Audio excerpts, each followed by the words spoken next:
Telugu Desam party భయపడినట్లుగానే చివరికి జరిగింది. అవును, చంద్రబాబు నాయుడు అంచనా వేసినట్లే పరిస్థితి పూర్తిగా మారింది. బీజేపీతో కలవడం ద్వారా తెలుగుదేశం పార్టీకి ముస్లింలు దూరమవుతారు అన్న భయం ఉండేది మొదట్లో.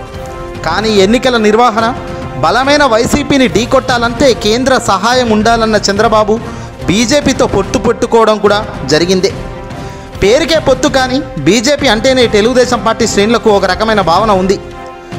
మనస్ఫూర్తిగా ఇప్పుడు ఎక్కడ కూడా పనిచేసే పరిస్థితి కనిపించడం లేదు. ముస్లిం ప్రభావిత ప్రాంతాల్లో బీజేపీ నేతలను కనీసం ప్రచారానికి కూడా పిలవడం లేదట. బీజేపీ జెండా కూడా కనిపించడం లేదు ఎక్కడా కూడా. ఎన్నికల అవసరాల కోసమే బీజేపీతో కలిశామని, ఆ పార్టీతో తమకు సంబంధం లేదని ముస్లిం ఓటర్లకు తెలుగుదేశం పార్టీ నాయకులు డైరెక్ట్గా చెప్పేస్తున్నారట. అయితే తాజాగా బీజేపీ అగ్రనేత హోంమంత్రి అమిత్ షా చేసిన వ్యాఖ్యలు, కీలక ప్రకటన ఇప్పుడు తమకు పూర్తిగా డ్యామేజ్ అవుతుందని తెలుగుదేశం పార్టీతో పాటు చంద్రబాబు ఆందోళనకు గురవుతున్నారు. తెలుగుదేశం పార్టీకి ముస్లింలు మైనార్టీల్లో ఓటు బ్యాంకు ఉండేది. కానీ ఆ పార్టీ బీజేపీతో జత కట్టడంతో చాలా వరకు మైనార్టీలు దూరం అయిపోయారు. వైసీపీ ఆవిర్భావం తర్వాత పార్టీకి చేరువయ్యారు.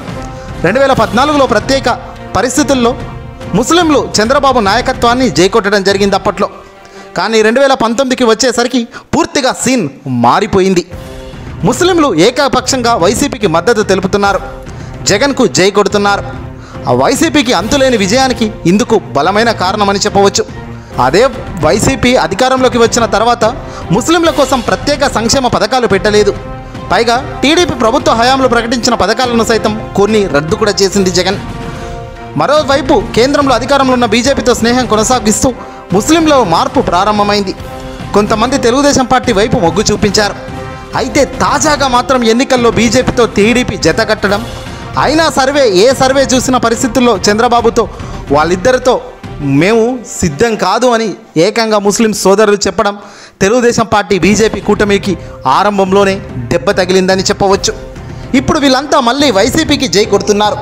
జగనే మాకు దిక్కు, ఆయనే మాకు కాస్తో కీస్తో మేలు అంటూ జై జగన్ అంటున్నారు. ఇటీవల అమిత్ షా తాము అధికారంలోకి వస్తే ముస్లిం రిజర్వేషన్లు రద్దు చేస్తామని కీలక ప్రకటన చేశారు.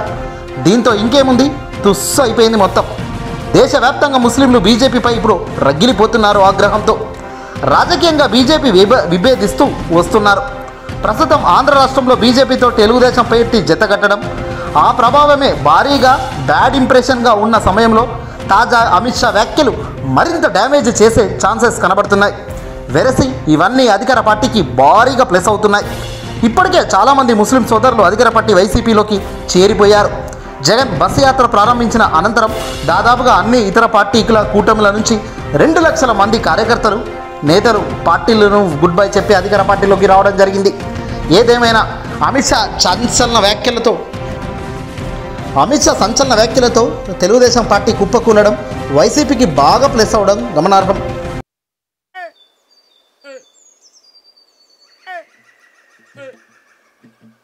Hey!